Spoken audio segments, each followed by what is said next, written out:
everyone, I'm Sanjeev Kadian and I welcome back to all of you at this English 3873 and English Mantra 1.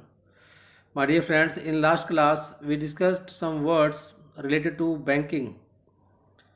आप exam SBI PO, IBPS PO, clerk कोई भी exam दीजिए तो most important point आपके लिए रहता है language.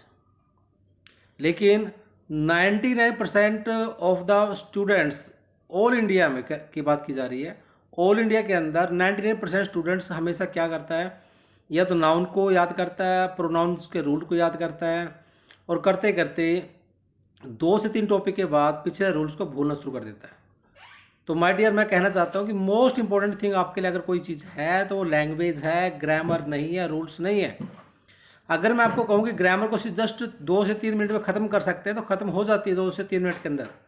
Grammar का मतलब है आर्टिकल्स फॉर नाउन यूज होते हैं, प्रोनाउंस का मतलब है जो किसी नाउन के प्लेस पर यूज होगा, वर्ब्स जो मॉडिफाई की जाएगी नाउन के प्लेसेस पर, और जो एडजेक्टिव यूज किया जाएगा नाउन के लिए। और बचा कि आपके पास अगर एडवर्ब्स की बात कर ली जाए तो एडवर्ब्स का यूज कभी भी नाउन प्रोनाउन के लिए नहीं किया जाएगा। प्रेपोजिशन कंजंक्शंस हमेशा नाउन के लिए यूज होती आ रही है। तो बस ग्रामर फिनिश। तो माय डियर, हमेशा से प्रॉब्लम हमारी लैंग्वेज की रही है, तो लैंग्वेज पे फोकस करना है प्लीज़। तो आज हम लैंग्वेज को लेकर आए, डिस्कस करेंगे लैंग्वेज पर। डिस्कस करेंगे कि लेंथी सेंटेंस को देखकर, बैंकिंग के सेंटेंस को देखकर बच्चा घबरा जाता है, डर जाता है। रीजन क्या है?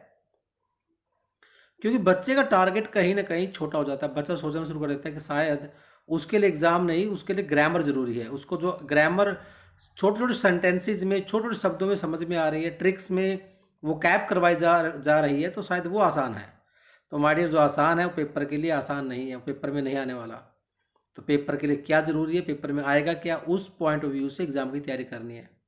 अगर एग्जामिनर सिलेक्शन के बाद आपको 39 से 40 हज़ार रुपये की सैलरी देने वाला है, दिलवाने वाला है, तो इट मीन्स उससे पहले आपका एक अच्छा टेस्ट, एक अग्नि परीक्षा आपकी लेने वाला है। तो चलिए माय डियर फ्रेंड्स, उस अग्नि परीक्षा से रिलेटेड हम पहले डिस्कस करते हैं, ताकि आपको गाइडेंस दी जाए, आपको तैयार किया जाए उस अग्नि परीक्षा के लिए। तो लास्ट क्लास में हमने डिस्कस किया था रोबस्ट। इस क्लास में हम डिस्कस करेंगे आफ्टर दिस। रोबस्ट का मीनिंग बताया था मैंने, स्ट्रॉन्ग पर्सन। चलिए इसे आगे डिस्कस करते हैं। स्पाइक्ड। स्पाइक का मतलब होता है माय डियर तीखा। अचानक से उसके अंदर कुछ शार्प पॉइंट आ जाता है, जैसे इसमें आप दिखेगा लिखा है हैविंग शार्प पॉइंट्स और प्रोट्रूजन्स। तो यहाँ पर ये वर्ड आपके पास एक वर्ड और आ गया साथ में। इस वर्ड के बारे में हम बात कर रहे थे, साथ में एक वर्ड और आपको सिखाने के लिए यहाँ पर आ गया, प्रोट्रूजन्स। प्रोट्रूजन्स मीन्स जो तीखा है, जिसकी शार्प पिंस है, जो पॉइंट से तीखा चल रहा है, तेज है। तो अगर मैं एक वर्ड और बताऊं आपको, एक वर्ड है यहाँ पर इंट्रूजन्स। एक वर्ड होता है इंट्रूड से बनता है। इंट्रूड का मतलब होता है घुसपैठ करना, और इंट्रूजन का मतलब है घुसना। इंट्रूजन तो लिख देता हूं मैं यहाँ पर, इंट्रूजन्स। इंट्रूजन मीन्स घुसपैठ करना, घुसना, और प्रोट्रूजन मीन्स तेज। तो इसके सिमिलर यहाँ पर वर्ड्स रहेंगे पॉइंटेड, बार्ब्ड, जैग्ड। देखिए यहाँ पर काफी वर्ड्स दिए गए हैं। जैग्ड, एक्यूलेट, प्रिकली, स्पाइनी, थोर्नी। थोर्नी समझते हो आप, कांटे वाला, सेम। स्टिंगी, सांप के डंक होता है स्टिंग, तो स्टिंगी, शार्प, सेरेटेड। तो ये सारे वर्ड्स इंपॉर्टेंट है माय डियर। ये सारे वर्ड्स वो हैं जहां से आपका क्वेश्चन पेपर बनने वाला है। अगर मैं आपको ये कहता हूँ गारंटी के साथ, अगर कभी पेपर बनता है तो पेपर बनता है आपके, जस्ट मिनट, पेपर बनता है आपके, पेपर बनता है सॉरी आपके इन पॉइंटों से। ये पॉइंट्स आपके हर एग्जाम में मिलते हैं, चाहे वो आपके फिलिप्स में हो, क्लोज टेस्ट में हो, कॉम्प्रिहेंशन के अंदर हो। तो गारंटी के साथ पेपर यहीं से बनता है, ये कह रहा हूं मैं, प्लीज सुनिए ध्यान से, पेपर यहां से बनता है, आपके किसी बुक से नहीं बनता है। तो प्लीज देखिएगा, मैं आपके ऊपर इतनी मेहनत कर रहा हूँ, आपको समझाने की कोशिश कर रहा हूँ। ऊपर देखो लाइट भी नहीं है और थोड़ी प्रॉब्लम चल रही है गर्मी की, तो प्लीज थोड़ा समझिए कम टाइम के अंदर। तो आफ्टर दिस देखिएगा, यहां पर दिया गया है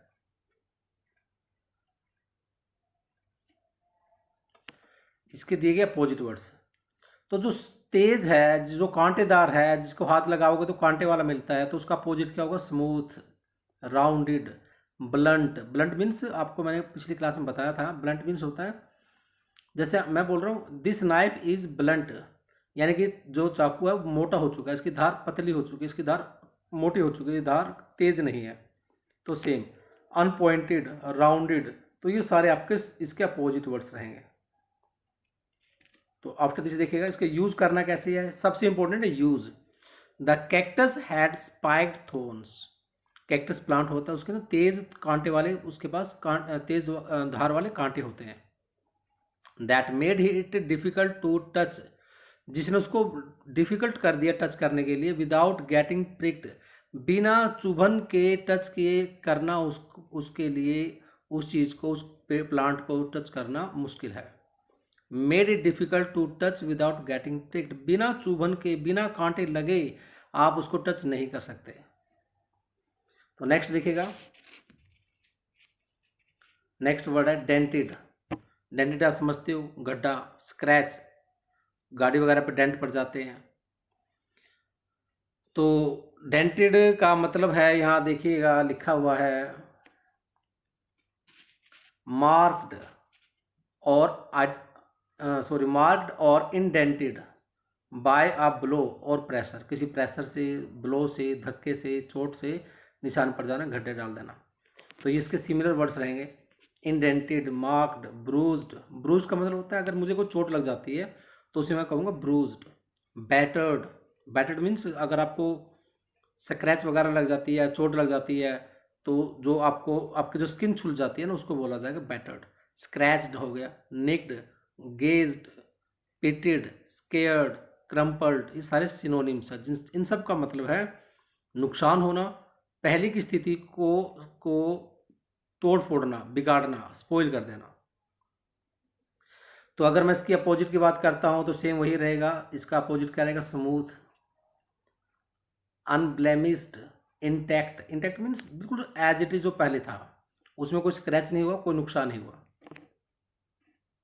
फ्लोलेस, फ्लो मीन्स दोष होना, फॉल्ट होना, तो ऐसी कोई चीज में कोई फ्लो नहीं है। अनमार्क्ड, अनहार्म्ड, परफेक्ट, प्रिस्टीन, अनस्कैदर्ड, तो ये सारे वर्ड्स रहेंगे जिसका मतलब रहेगा बिल्कुल साफ सुथरा, बिल्कुल इंटैक्ट होना, सही होना, परफेक्ट होना। और डेंटेड मीन्स रहेगा गड्ढा, नुकसान हो जाना। सॉरी, इसका एग्जाम्पल देख लेते हैं। The car's door was dented, car का डोर तक क्या हो गया? डेंटेड हो गया after the collision with the tree, tree से टकराने के बाद। नेक्स्ट, नेक्स्ट एक वर्ड है कर्ब। ये मोस्ट इंपॉर्टेंट है माय डियर आपके प्रैक्टिकल लाइफ के लिए भी। अगर मैं बात करूं, आपके घरों के अंदर एक छज्जा होता है, छज्जे को क्या बोलते हैं? कार पार्किंग जब करने जाते हो तो कार पार्किंग जहां पर होती है उसके आगे, कार के आगे एक एक पतली सी, एक कहा जाए कि शायद 2 फुट की ना, एक ब्रिक लगाई जाती है, ब्रिक लगी होती है। वो ब्रिक क्या कहा जाएगा? उस ब्रिक को कर्ब कहा जाएगा। अगर आपके मकान के बाहर कोई चीज़ ऐसे, इसको जो चीज़ आपको गिरने से रोक रही है, सपोज करो एक फ्लैट मकान है, आप ऊपर से नीचे देखोगे तो गिर जाओगे, लेकिन उसके ऊपर आपने क्या बना रखा है? कि ऐसे इस टाइप से कुछ बनाया हुआ है, तो वो क्या है? वो कर्व है, वो रोक है, वो छज्जा है, वो आपको रोक रहा है आगे जाने से, गिरने से। तो कर्व का मतलब रहेगा यहाँ पर रिस्ट्रेन करना। देखो आप यहाँ पर दिया गया है, रिस्ट्रेन करना, कंट्रोल करना समथिंग, यूजुअली टू लिमिट और प्रिवेंट इट, किसी चीज़ को कंट्रोल करना। तो ये सारे सिमिलर रहेंगे, restrain, control, limit, constrain, suppress, regulate, inhibit. तो इनहिबिट का मतलब होता है, इंपॉर्टेंट वर्ड है, इनहिबिट का मतलब होता है अगर क्लासेस वगैरह में सर किसी पर्सन को टोकता है, तो टोकना मीन्स रोकता है। तो टोकना अगर आप शब्दों में कहेंगे, टोकना अलग चीज होती है सर, रोकना अलग चीज होती है, बिल्कुल सही है, हिंदी के शब्दों में अलग अलग है। लेकिन इंग्लिश आपको ये सिखाना चाहती है कि इंग्लिश का मतलब सेंस है, इंग्लिश का मीनिंग कोई शब्द लेटर को लेकर नहीं चलना कि टोक अलग है और रोक अलग है, दोनों का काम एक ही है, फंक्शन देखना है। तो अगर मैं इसके अपोजिट की बात करता हूं तो यहाँ पर अपोजिट है release, free, encourage, permit, promoted, unleash. तो ये अलाउ, ये सारे वर्ड्स क्या कह रहे हैं? लिबरेट, फैसिलिटेट, ये सब क्या कह रहे हैं? ये किसी चीज़ को बढ़ा रहे हैं, बढ़ावा दे रहे हैं, एनकरेज कर रहे हैं, फैसिलिटी दे रहे हैं, फैसिलिटेट कर रहे हैं, लिबरेट कर रहे हैं, आज़ादी दे रहे हैं। चलिए इसके यूज देखते हैं। ही ट्रिप्ड ऑन द कर्ब। ट्रिप का मतलब होता है यात्रा, और ट्रिप एज ए वर्ब मतलब होता है चलना। तो वह रुक गया, कहाँ पर रुक गया? ऑन द कर्ब, कर्ब पर रुक गया। एंड स्क्रैप्ड हिज नी, और अपने नी को स्क्रैच करने लग गया, खुजलाने लग गया। सॉरी, नेक्स्ट देखिएगा, लास्ट वर्ड है यहाँ पर परलिफ्रेट। प्रोलिफ्रेट नहीं कहा जाएगा, परलिफ्रेट। परलिफ्रेट का मतलब होता है विचार, प्रचार करना, प्रसार करना। या जैसे यहाँ आप ये भी कह सकते हैं, आप ये भी कह सकते हैं इंक्रीज रैपिडली इन नंबर और स्पीड, सॉरी स्प्रेड, फैलना, बढ़ना, संख्या बढ़ना। बढ़ने के लिए आप क्या कहेंगे? Multiply, expand, flourish, escalate, burgeon, thrive. इन सब का मतलब है माय डियर विकसित होना, बढ़ना, बूम आ जाना, प्रोपागेशन बोलते हैं ना, प्रोपागेट है ये। प्रोपागेट मीन्स क्या होता है? प्रचार हो रहा है किस चीज का। अगर मैं उसके अपोजिट की बात करता हूं तो यहां पर लिखा हुआ है डिक्रीज। तो decrease, diminish, decline, shrink, contract, किसी चीज का सिकुड़ना, कम होना, यानी डिक्रीज हो रहा है, वो परलिफरेट नहीं हो रहा है, प्रोपागेट नहीं हो रहा है, तो आप उसे क्या कहने वाले? डिमिनिश किया जा रहा है, डिक्लाइन किया जा रहा है। अब लास्ट में एक बार देख लेते हैं इसका सेंटेंस। सेंटेंस में दिया गया है ड्यू टू फेवरेबल कंडीशंस, अच्छी कंडीशंस के कारण the population of the rabbits in the area began to proliferate. Proliferate, proliferate, बढ़ना शुरू हो चुकी है, रैबिट्स की संख्या बढ़नी शुरू हो चुकी है अच्छे फेवरेबल कंडीशंस की वजह से।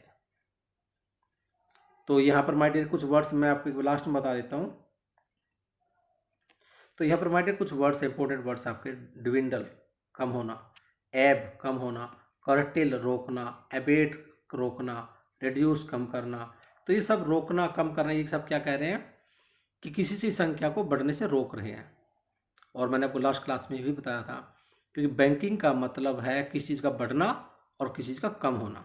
तो आपके एग्जाम्स में जो सेंटेंसेस बनेंगे हमेशा ऐसा ही बनेगा, कम होना, बढ़ रहे हैं, घट रहे हैं, रिड्यूस हो रही है, एब आ रहा है, कर्टेल आ रही है।